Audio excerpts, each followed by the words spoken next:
Alright guys, welcome back to VALORANT News. Big drama emerging over the last 24 hours. A rumour suggesting that Aspas was not at all happy with the way that Leviathan managed the whole Nosworth getting benched situation behind the scenes. Apparently even suggesting that he might leave the team or decide to have some solidarity with Nosworth after this whole drama. Also, FNS talks about the BabyJ toxicity stuff and whether that's potentially going to affect his rosters going forward. Very much interested to your thoughts in the comment section below. Hit the like button if you enjoy. Subscribe if you're new as always, I'd greatly appreciate it. Firstly, updates to the various agents. So it was about time that Deadlock got some sort of buff. I guess my question is to you guys, is this going to be anywhere near enough to actually make her particularly viable? Now, the sonic sensors, some big changes here. So, yeah, the pickup distance has been increased. Now they're recallable within the run. I think I said it the other way around yesterday, but anyway, these are the changes to the sonic sensors. Decreased time to concuss once triggered down to half a second. Decreased time for enemies to destroy the sonic sensor. Deadlock and our allies now hear the audio likely when they are in its area of effect. So, and also, this is maybe even the bigger one, the barrier mesh, which is now absolutely massive, we'll see in a second.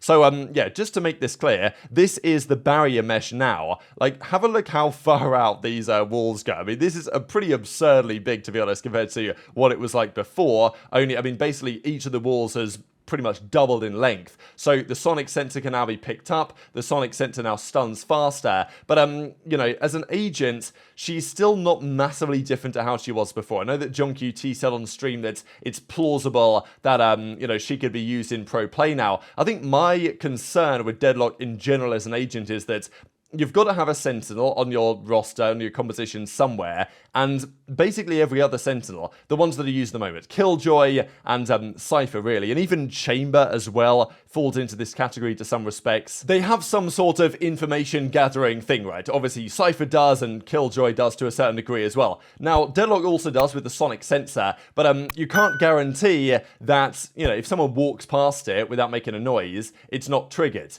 So you can never be 100% sure that you're really covering that lane or covering that angle like you can with Cypher or even with Chamber when, you know, or even with Killjoy, put a turret down, you know, it's got to be destroyed. You're going to have some information when a player is coming from a certain spot. The sonic sensor, you're kind of just relying on, you know, that person making noise in its vicinity. So Deadlock more becomes like a stalling type of Sentinel where you use this massive wall basically to slow people down. And you know, and that's fine, that's what she's for, but the problem is that the other Sentinels just become more valuable, I would say. Like, the ones like Cypher and Killjoy that can really, and even Chamber, that can really gather you information, they're still going to be picked more. So if Deadlock is to be used, she probably has to be used in, like, the flex role as a second Sentinel, but then you got to think, well, is she going to be more valuable than so many other agents that can also fall into that category and work in certain situations? Quite possibly not. So, yeah, intrigued your thoughts on that one in the comment section below. I'm not sure that those changes to Deadlock will, in pro play, make a massive amount of difference to how she's used in competition. Possibly, though, if other agents in that vicinity get worse, because Killjoy's been nerfed. Very marginally, I would say, the turret's vision has gone from 180 degrees down to 100 degrees, which is quite considerable, but if you place it wisely, I don't think there'll be a massive problem with this. Killjoy is still definitely going to be used going forwards. There's also, like, it's kind of interesting the fact that Icebox, they made very marginal changes, really, whereas Lotus, they've completely changed the map in many different ways. In addition to removing the Orb on B-site Lotus, kind of a funny orb spot, really, because, you know, people would, like, go all out for this orb spot, and you could often catch free kills on people going for it, but yeah, that's going to be gone as well. So big changes no doubt to Lotus. Couple of Scrimbux for you guys as well. 100T, NRG, Oxygen, they were all scrimming yesterday. Na'Vi as well spotted in a couple here. 100T, NRG though is probably the most interesting of these. It was 6-6 at one time. It was then I saw this screenshot floating around as well that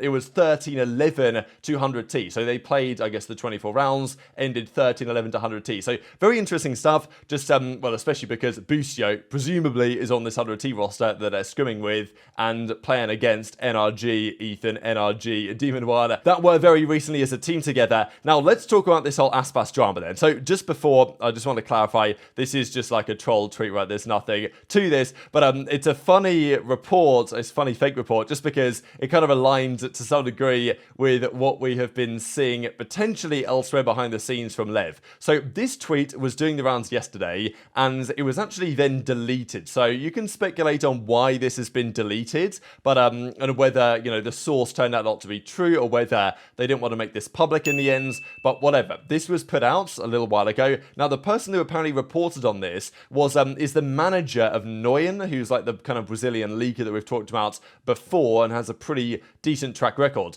So, and apparently this guy goes on to say that, you know, I'm not a leaker, I don't want to, but I'll post gossip and other things in the community if Nguyen doesn't want to talk about it or doesn't have the time to tell. So that's what this was, but of course the post has been deleted. Now, the translation for this comes as follows. Okay, this might not be perfect, but I put it through like the Google thing, and this is basically what it translates to. Aspas tried to leave the organization alongside Noswa. However, his contractual fine, or like, you know, his buyout, or the state of his contract doesn't make that plausible, is extremely high, and also he chose to maintain a professional start with Leviathan. Behind the scenes, however, there is not a favourable atmosphere within the colleagues, and this is what was talked about yesterday when Aspas said, like, look, I'm not a decision maker, I'm not a partner in this organisation, I'm just a player. I didn't have a decision in why Noswa was dropped. Of course, very popular player, I think, in the Brazilian scene as well, and apparently one of the reasons why Aspas was quite keen to join LEV was because he got to play with Noswa, a player that he was looking forward to playing with. Now, the team has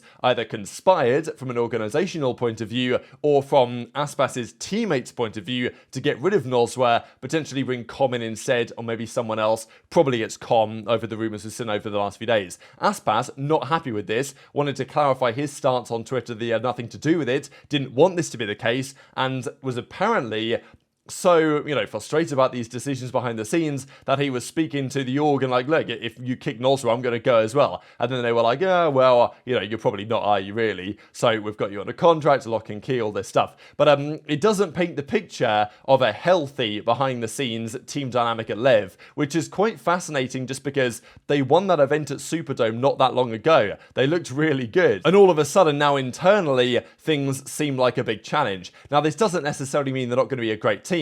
They still can be, you know, very up there, and I guess Com is going to come in and they'll be looking pretty good as well. But if the team isn't all sunshine and rainbows, if Aspas isn't really, you know, respecting some of the decisions of his other teammates, then it's potentially, you know, it's potentially going to boil over at some point, right? For now, it might be fine, but if there's friction internally, it might not be that long until Leviathan find themselves in a tricky spot with regard to their players. So very much intrigued to your thoughts on that in the comment section below.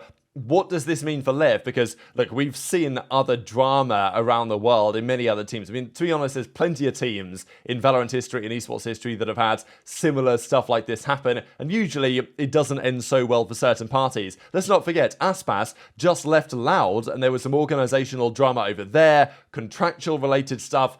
That's why he wanted to go in some regards. Now he's on LEV, and again, there's some sort of organization-related drama, and, you know, it's a similar thing to, you know, even what you might have seen in the past with Sentinels, and even you can argue to some degree with present-day Sentinels, just because of the whole Pankara, Zelsis thing. Like, difficult to give both parties what they want in that circumstance. So, yeah, kind of fascinating situation. A couple of comments quickly on BabyJ as well. There's been talk about where BabyJ is going to go, whether he's potentially going to go to Evil Geniuses. And FNS says, look, someone give BabyJ a chance, man. He is toxic, though, for real. We, of course, know that Ethan said this the other day. Like, he said, oh, BabyJ is the most toxic player that I've ever played with type thing. And FNS gives some thoughts on it and basically says that he sees in BabyJ some of what he was like when he was younger.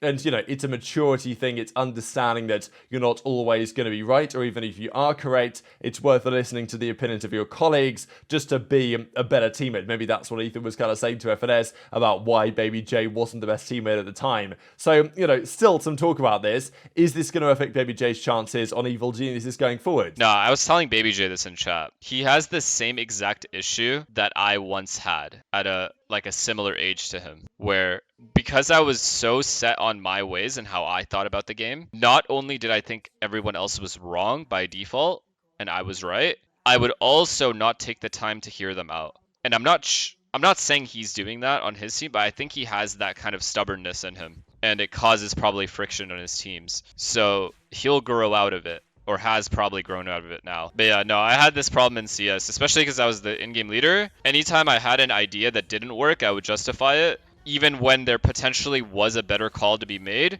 I wouldn't accept it. Or I would have a really hard time accepting it, or I would dispute it, like, aggressively until, like, I won the argument, you know? It's like a maturity thing. You kind of slowly grow up and realize like you have to have this certain amount of respect for everybody. Even if you're completely in the right, you still have to be able to hear the other person out. So could this still happen? Could this be an actual possibility? I'd like to see it. I'd like to see BabyJ get a chance again back in the VCT. And look, he says hashtag live evil. I don't think you would tweet this if it was, if it was just about to sign the contract. And I'm not exactly 100% sure where the rumors came from that BabyJ was going to EG, but there was a little bit of talk about it a couple of weeks ago now, although that Ethan has maybe tried his best to, bring that to a conclusion. But then again, Potter, she knows what she's doing. And if, whatever Ethan's experience with BabyJ was 2 years ago, quite possibly a very different story today. So tweet your thoughts on that in the comments below. Just a couple of things to close out with VCT 2023 from Will Minder here. Top rated players in international events. Now, some of these players went to every international event, such as the Fnatic boys, Leo, Alpha, Durka, are all on the top 10. Aspas is here. Now he's on Loud. He's up here with Les. Som is here as well. Going to McDonald's. I thought it was pretty funny. But yeah, from the new NRG team, you have Demon 1. You have Ethan, of course, both appearing here. Shao, Mako, and that pretty much rounds out the list. So Leo, as you might expect here, probably the most impressive player. But hit the like button if you enjoyed. Subscribe if you're new. Take care of yourselves. And I'll see you next time.